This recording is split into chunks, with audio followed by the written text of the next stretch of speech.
Muy buenos días, apreciados doctores y doctoras del programa de investigación biomédica PROMIP de nuestra Facultad de Ciencias Médicas UNAM Managua.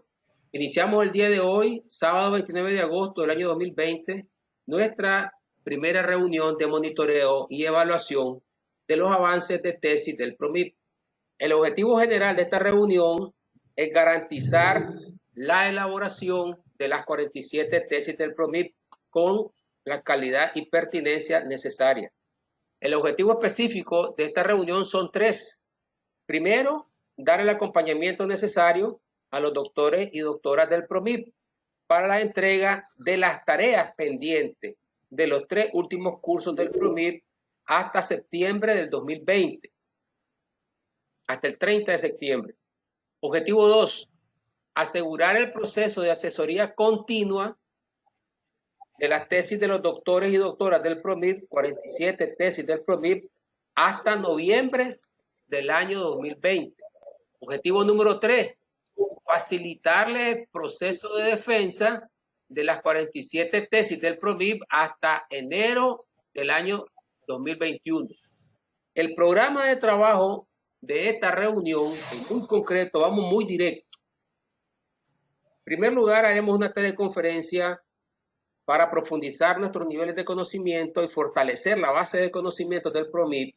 El tema será variables dicotómicas en biomedicina y su importancia para examinar las relaciones de asociación y causalidad, de 10 a 10 y media.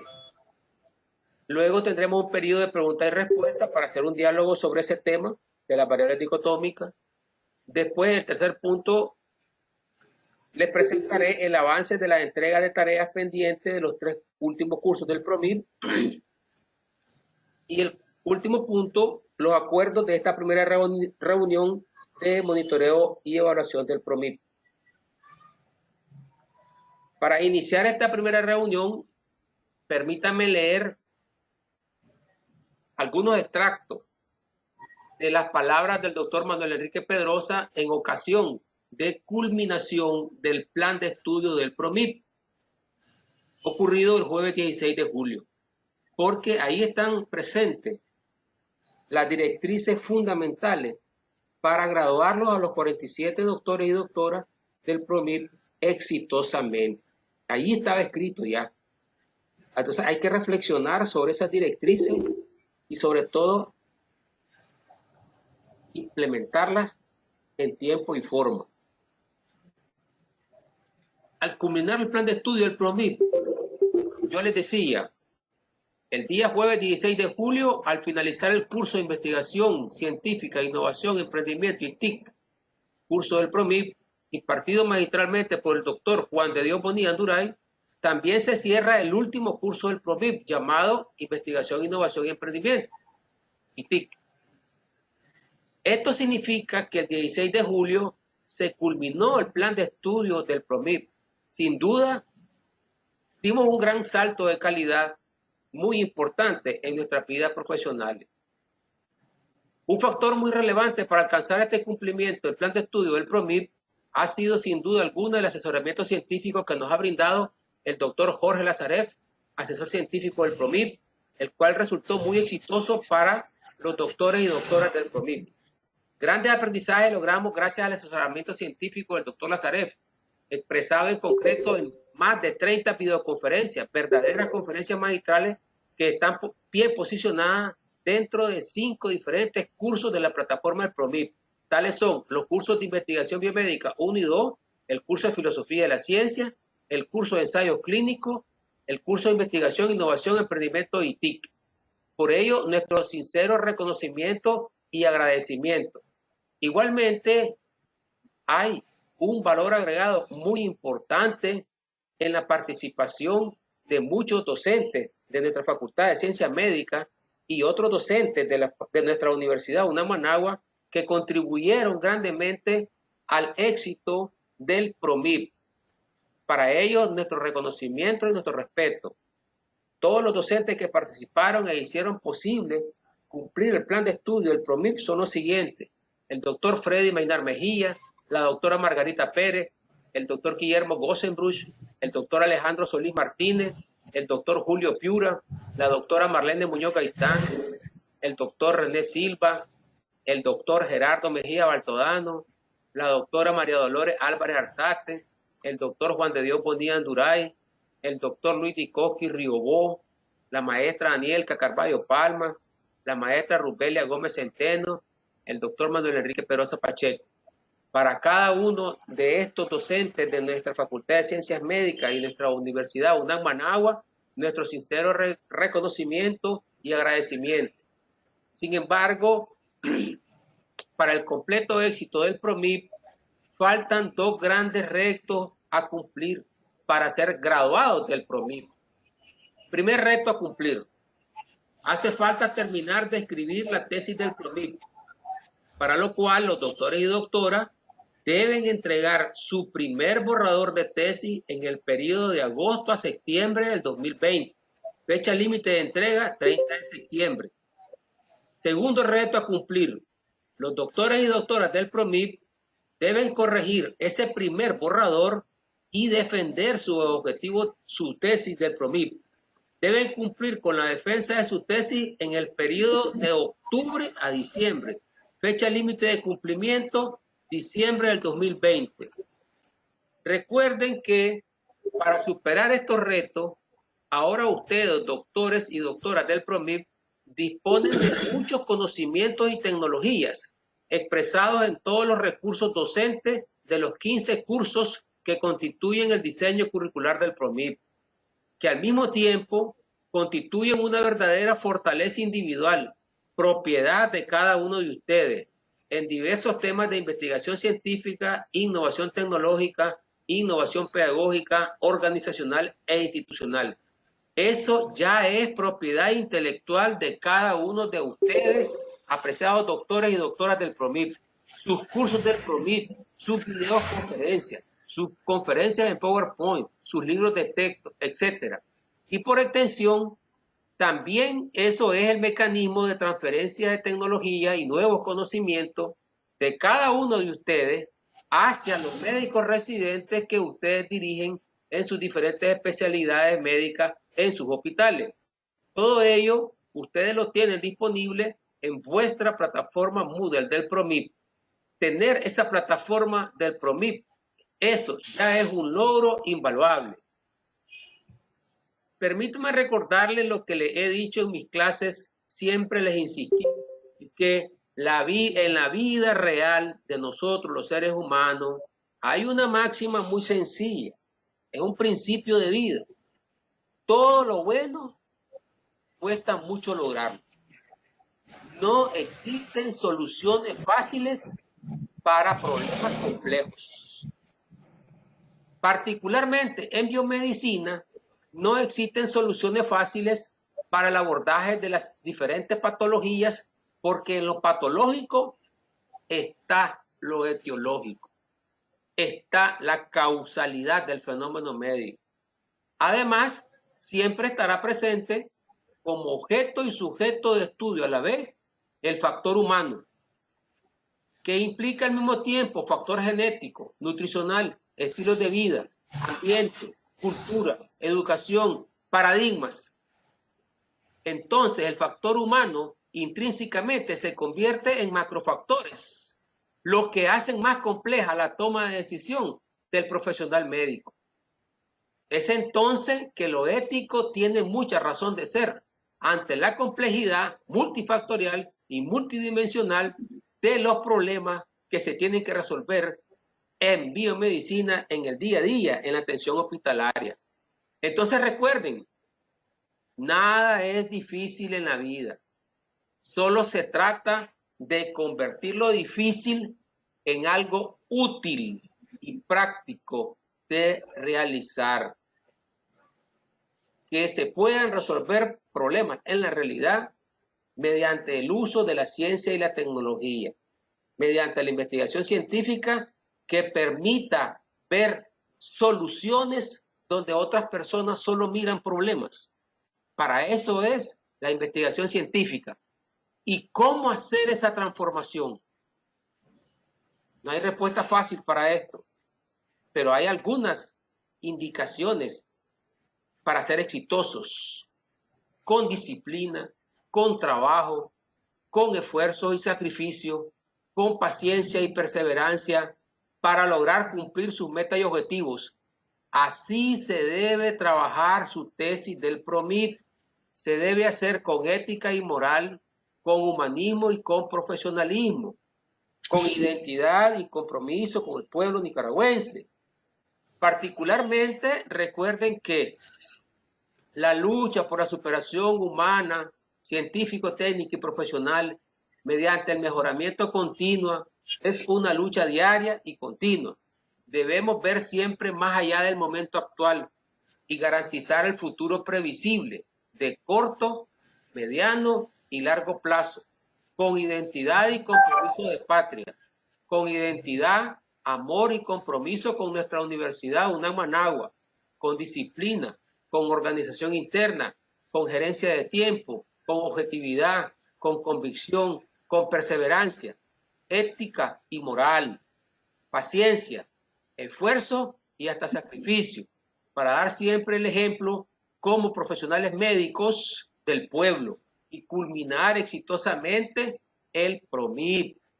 Esto es hacer ciencia y conciencia para darle la paz, el progreso y el bienestar que se merece nuestro pueblo nicaragüense, para contribuir todos y todas al desarrollo humano sostenible de nuestra familia nicaragüense.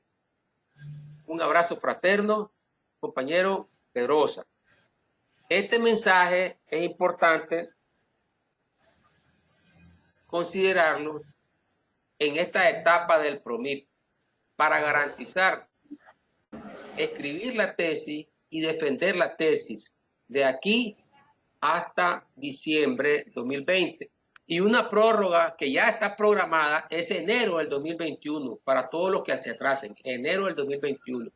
Ahora, siguiendo el plan de trabajo, porque esto ya está programado, siguiendo el plan de trabajo, vamos a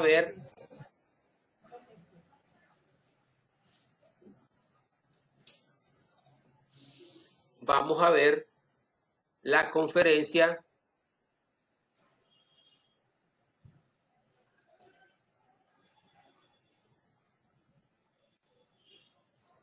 aquí dice el programa, ver la conferencia sobre variables dicotómicas. Ok, vamos a verla ahorita mismo. La conferencia sobre variables dicotómicas. Esta conferencia ya la tienen como videoconferencia en su plataforma del PROMIP. Ya está allí, precisamente en esta sesión de monitoreo. Entonces abordemos el tema variables dicotómicas en biomedicina y su importancia para examinar las relaciones de asociación y causalidad.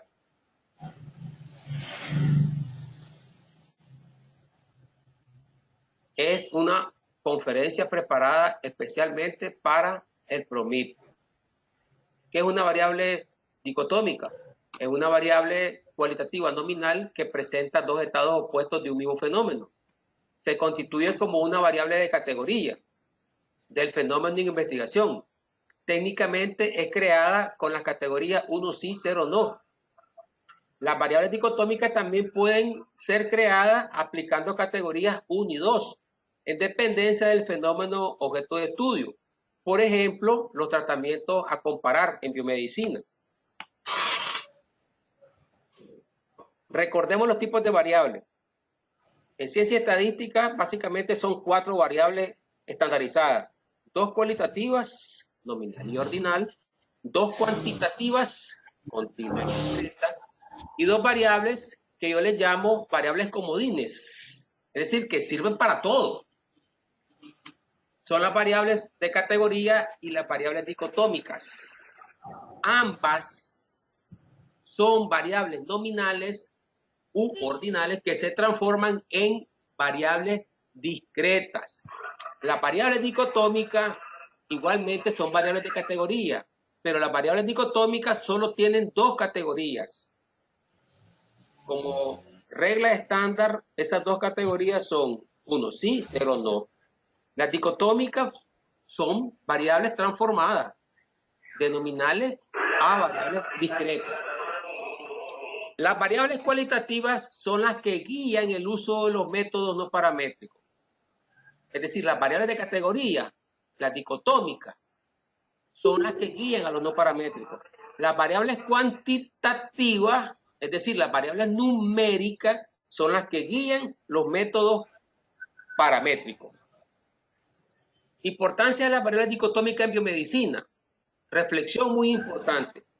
Muchos fenómenos en biomedicina se estudian en la práctica médica como variables dicotómicas, porque esta es la mejor manifestación clínica del fenómeno en estudio. Igual pasa con las variables ordinales. Ejemplos tales como factores de riesgo, comorbilidades, complicaciones médicas, complicaciones postquirúrgicas, respuestas al dolor, reacciones adversas. Son solo unos ejemplos de muchas situaciones de la práctica médica en que la evaluación del fenómeno ocurra por medio de una variable dicotómica. El tipo de variable dicotómica puede ser analizada por medio de la estadística descriptiva o la estadística inferencial. Igual ocurriría si fueran variables Likert. Recordemos los tipos de estadística. Fundamentalmente, la clasificación básica, fundamental, primaria, es estadística descriptiva y estadística inferencial. Recordemos que la estadística descriptiva utiliza métodos para recolectar, organizar, resumir, presentar datos de manera informativa. La estadística descriptiva muestra un fenómeno, pero no demuestra las relaciones del fenómeno. Por otra parte, la estadística inferencial utiliza métodos para comparar, demostrar, predecir, determinar algo acerca de la población objeto de estudio basado en un muestreo. La estadística inferencial se diferencia de la estadística descriptiva principalmente porque la estadística inferencial realiza pruebas de hipótesis estadísticas. Estas pruebas de hipótesis pueden hacerse por métodos paramétricos o por métodos no paramétricos. ¿Y en qué consiste las pruebas de hipótesis? En hacer un contraste o comparación de dos o más estados. Esos estados se conocen como hipótesis nula, H0, que es la situación conocida, actual, tradicional, versus la hipótesis alternativa, conocida como HA o H1 también en otros libros, que es la situación nueva, que es la situación mejorada que el investigador pretende demostrar que es mejor la alternativa que la situación tradicional, y de esa manera es que se comparan diferentes situaciones, unas tradicionales y unas mejoradas, y de esa manera se van descubriendo nuevos hallazgos científicos que son los nuevos tratamientos médicos, los nuevos procedimientos quirúrgicos que se van implementando poco a poco y se van demostrando a través de ensayos clínicos o hace experimentos. ¿Y para qué se realiza una prueba de hipótesis? En esencia, las pruebas de hipótesis se realizan para demostrar los efectos en estudio. Efectos principales, efectos de interacción, efectos fijos, efectos aleatorios, efectos mixtos. ¿Qué quiere decir eso? Demostrar la efectividad de los tratamientos médicos. ¿Cuál es mejor que cuál? ¿Por qué? Dame las evidencias. Eso es, para eso se hacen las pruebas de hipótesis. ¿Cómo pasar de la estadística descriptiva a la estadística inferencial? Ese es un tema tabú. Muy poco se explica eso.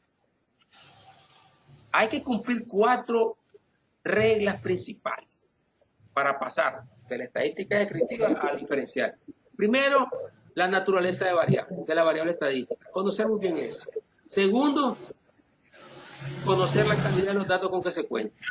Tercero, tener amplio y profundo conocimiento de las posibles relaciones entre variables que andamos investigando. Cuarto, examinar el cumplimiento de los criterios para cada una de las pruebas estadísticas, porque todas las pruebas estadísticas existen en el escenario paramétrico y en el escenario no paramétrico. Importancia de las variables dicotómicas en biomedicina. Tiene dos grandes ejes de trabajo que son la importancia de las variables dicotómicas. En primer lugar, permiten elaborar el gráfico de múltiples variables dicotómicas en un solo plano cartesiano para examinar las relaciones de asociación. Así es como uno sabe qué factores en un análisis de contingencia. Ese es el tema que vamos a desarrollar ahorita mismo. Y en segundo lugar, calcular los índices estadísticos en biomedicina para desarrollar los estudios de causalidad. Ese fue el tema de la videoconferencia del 10 de agosto. No lo vamos a ver ahorita porque ya lo vimos. ¿Cuál es el punto de partida para analizar las variables dicotómicas? Partir de la estrategia metodológica en el diseño del objetivo específico. Es decir, el tipo de estudio debería de ser descriptivo, correlacional, analítico, de causa-efecto y predictivo. Así debería de ser el tipo de estudio. Y eso está definido en el objetivo específico. Eso está definido en el objetivo específico. Para cumplir el mandato del objetivo específico, ¿qué es lo que se hace? Se seleccionan diferentes procedimientos estadísticos, que pueden ser técnicas paramétricas o no paramétricas. Aquí aparecen diferentes modelos que sintetizan las posibles relaciones. Hay relaciones de causa-efecto, hay relaciones de correlación-asociación y hay relaciones de predicción. Cada una tiene su expresión con su sintaxis, su hipótesis estadística y corresponde con modelos paramétricos o no paramétricos. Ahora vamos al tema específico de las variables dicotómicas y el tema de asociación o correlación de las variables. Ahí tienen criterios para realizar el análisis de correlación o las medidas de asociación e independencia. Eso se hace definido por el objetivo 3. Definido por el objetivo 3, que debería de ser de asociación o correlación. Hay 7 diferentes modelos de asociación y correlación que se pueden realizar. Puede ser la 1, correlación de Pearson univariada paramétrica. 2, correlación canónica multivariada paramétrica. Correlación de Spearman univariada no paramétrica. Correlación de Kendall univariada ordinal no paramétrica. Correlación de Gamma univariada ordinal no paramétrica. Y en particular, las medidas de asociación son las que se aplican con las variables dicotómicas. Las variables dicotómicas se usan en las pruebas de asociación V de Kramer y las pruebas de si hay una variable dicotómica y la otra no lo es. O se utilizan las variables dicotómicas en la prueba de asociación de phi. Si las dos variables de asociación son dicotómicas, es la prueba de phi. La prueba madre de los no paramétricos es la prueba de chi cuadrado. Una prueba que nació a finales del siglo XIX, fue muy buena en su época y posteriormente científicos alrededor de la Segunda Guerra Mundial le encontraron deficiencia en el cálculo y por eso crearon otra prueba que se llama la razón de máxima verosimilitud, que es una prueba de chi cuadrada exacta. Cuando la prueba de chi cuadrado tiene valores pequeños, tiene muchos valores de 0 y menores de 5, lo que se debe utilizar es la razón de máxima verosimilitud, que es una chi cuadrado corregida. Vamos a hacer el ejemplo de las variables dicotómicas en múltiples factores de un solo plano, ubicados en un solo plano cartesiano. Vemos el ejemplo del doctor Melvin González, es el mismo ejemplo que hicimos para los índices de complicaciones postquirúrgicas, pero ahora vamos a hacer ese mismo ejemplo del doctor Melvin González, que estudia la efectividad de 4 procedimientos quirúrgicos en el manejo de lesiones quirúrgicas de la vía biliar en paciente intervenido en el servicio de cirugía del Hospital Escuela Antonio Fonseca del 2015 al 2020, en un diseño casi experimental con un diseño completamente aleatorizado. Ahí tienen los 4 tratamientos. Ahí aparece la ficha de recolección de datos, en donde están las 14 variables dicotómicas. O sea, él en su ficha de recolección de datos clínicos, el doctor Melvin González, de una manera muy detallada, explicó cada una de las variables dicotómicas que se van a analizar. Son 14, desde presencia de náusea hasta necesidad de reoperación. Ahí aparece en pantalla, en SPSS, la base de datos que tiene las variables dicotómicas. Son 14 variables dicotómicas. Las mismas que están aquí, en la ficha de recolección de datos, aparecen después en la base de datos del CPSS. Son las mismas. Si no, si no, si no. Y luego se procede a realizar el gráfico de múltiples variables dicotómicas en un plano cartesiano, usando la función gráfico, cuadro de diálogo, barra. Luego se pone la opción simple, resúmenes de variables, definir. Ese es el cambiar el estadístico. El cambiar estadístico te lleva a esto. El cambiar estadístico lleva a resumen de distintas variables y lleva a decirle gráfico simple. Luego, la opción para las variables dicotómicas se llama porcentaje dentro. 1 como mínimo y 1 como máximo. Estamos sumando las variables dicotómicas por la frecuencia 1.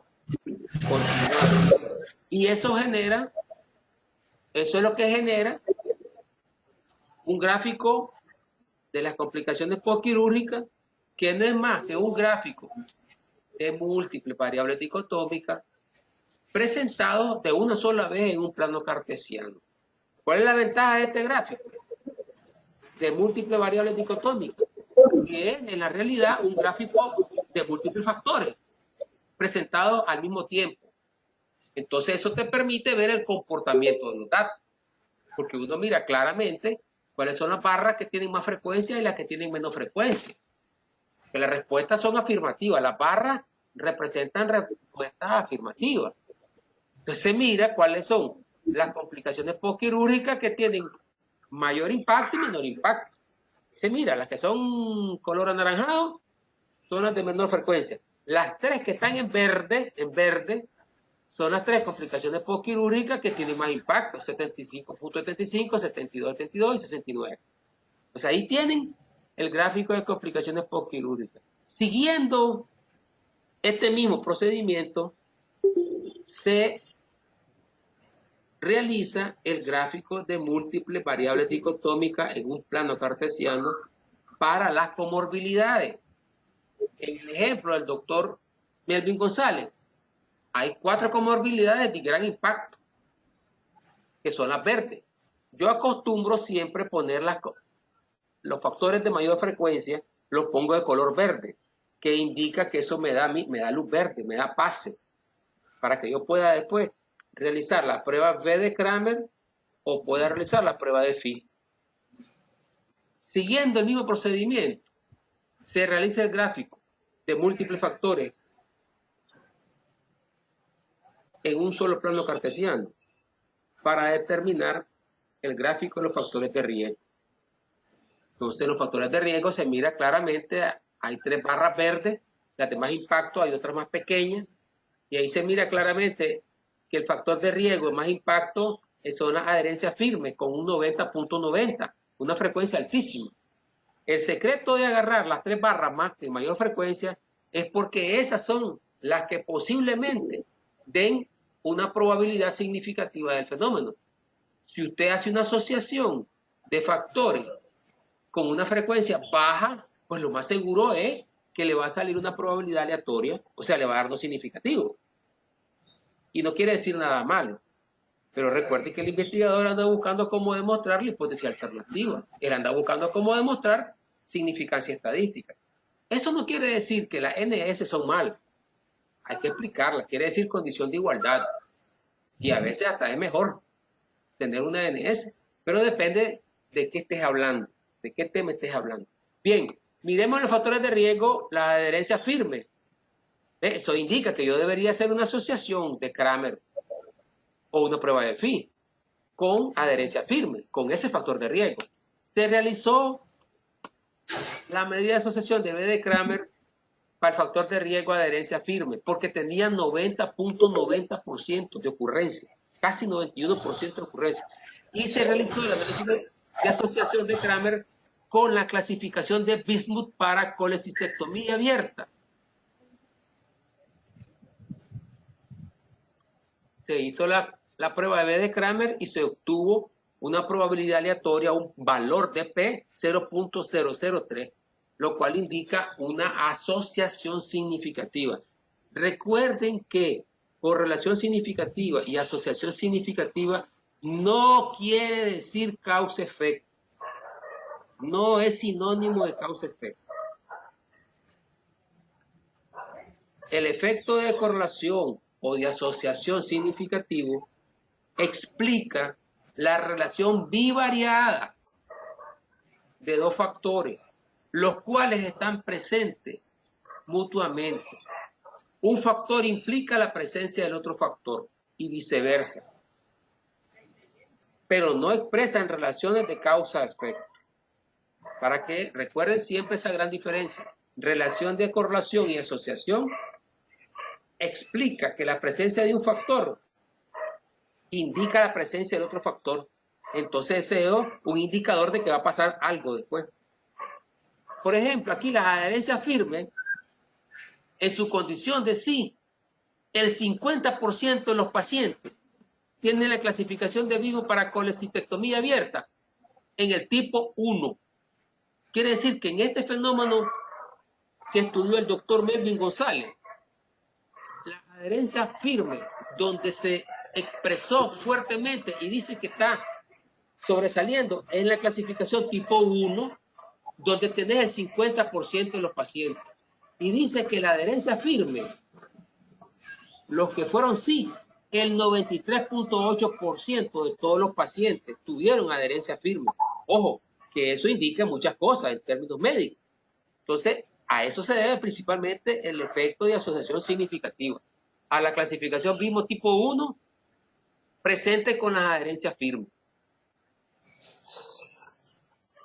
En resumen, la importancia de las variables dicotómicas en biomedicina tiene dos grandes salidas. En primer lugar, elaborar el gráfico de múltiples factores dicotómicos en un solo plano cartesiano.